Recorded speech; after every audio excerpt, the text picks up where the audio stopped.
You're watching The Tasting Channel. Brought to you by Tongue Buttons. The buttons you lick. Up next, The Secret Life of Socks. Followed by Game of Toes. This is Sarah, and for the past week now I've been working on the affection module for my robot Noodle feet. So this is the appendage that's going to do the gripping, licking, and juicing, and I'm referring to it as the affection foot because I don't really know what else to call the act of holding onto something while salivating all over it. I think you could call that affection. So my previous iteration was very bulky and all of the mechanical systems didn't work quite that well, so I'm hoping to eliminate a lot of the problems I had last year with this new design. I am, however, removing one of those three features and applying it to one of the other modules that I developed earlier this spring. I happen to be eliminating the aspect of gripping. So when I do get around to redesigning the toe mechanism, it will be applied to the bean planting module because that module already needs something to disrupt the surface it's standing on. I was going to give it a core. It might have gripping toes instead. So there's a design reason for this as well. Both the bean hopper in the giving module and the toe mechanism will have a motor that will spin on the z-axis. This means that I can potentially get away with using just one motor to execute both functions, and this is just a smart way to go about designing things when you need to fit them in such a small space. The licking and juicing both require a motor to spin on the y-axis, so I can probably get away with using one to actuate both of those functions. It will work better, so that's what I'm gonna do. So much like the design that I tried to pull off last year, I'm using a small silicone gland on the inside of the foot that's going to be a hopper filled with some sort of viscous fluid.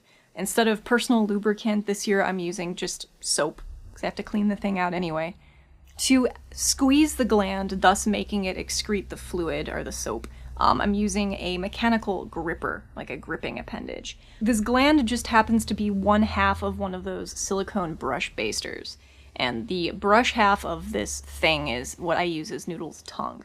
So instead of separating them and trying to have them function as two individual parts, I'm eliminating that complication, and I'm just going to leave the thing intact and see if I can actuate the squeezing of the gland and the licking of the tongue with one motor and one motion. And how I'm doing this is I'm connecting a parallel linkage to the tip of the gripper claw and the ring kind of near the brush tongue where it mounts.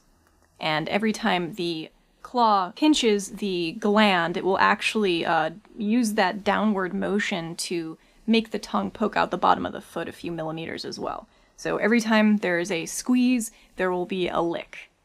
If for some reason you saw my talk from Hackaday's Super Conference last year, you know that there's one other important aspect to this module, and it's the audible feature. So the affection module needs to make a specific sound that I associate with Noodle, and it's kind of a wet suction, like you've gotten to the bottom of your drink and you're just slurping like bubbles of air type noise. I tried to create a mechanism that replicated this sound consistently with an iris and that same silicone gland, but it didn't operate very smoothly, even though it did look cool.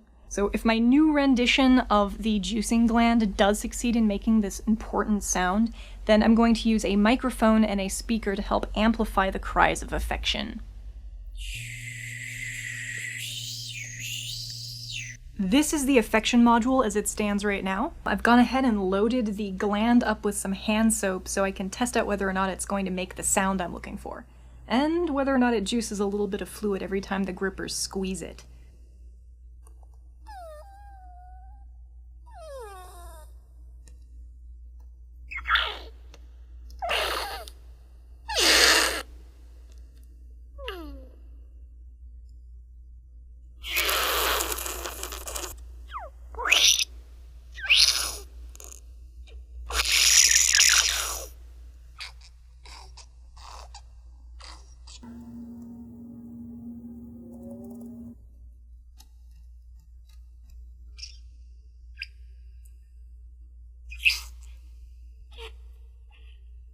This is the first mechanism that I can, like, touch tongues with and, like, have lick me. Oh god, that's wet.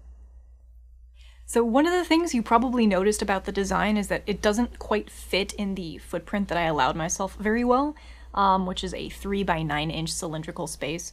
The claw actually kind of pokes out the sides a bit, so I'm gonna have to slim everything down in my next revision. I also didn't bother hooking up the motor yet. I've just been actuating it with my hands to see if the mechanism works the way I think it ought to. Once I redesign everything and reprint the parts, then I'll go through the trouble of hooking up the motor and seeing if it can actually drive the design all by itself. But until then, I'm quite happy with the sound that it makes. It does make the tongue poke out the bottom of the foot a few millimeters, which I'm happy with, and everything overall looks very pinchy squeezy and leaky, just the way I want it to be. So the reason why I've been feverishly working on these tasting appendages as of late is that I have an artist residency at ISA's robotics facility through Ars Electronica, and that happens to be in Noordwijk on the North Sea in Holland. My challenge for myself was to create one of these modules that I proposed building every 2 weeks with an update explaining what it does. And for the past 2 months since the beginning of April, I've more or less stayed on task with that. So this body of work regarding the tasters is actually part of a larger project called The Wandering Artist. And if you're interested in knowing more about it, you can click on this link below. Ars Electronica put together a really nice interview on their blog where I explain kind of where my head is at in regard to the stuff I've been making. So at this point in time, I have the first iteration, like a good start, to each of the 4 tasters of the apocalypse, and I'm ready to pack them up and take them abroad. Along with Noodle, he's going to be my travel companion. So the next time you get an update from me, I'll probably either be at the airport in transit or in my apartment in the Netherlands with Noodle. And he's gonna have a stroopwafel, because Noodle needs to experience the stroop. So until then, as always, keep making awesome things, and thank you for watching. Now do it again. Do it again differently. Different. Not the way you just did it.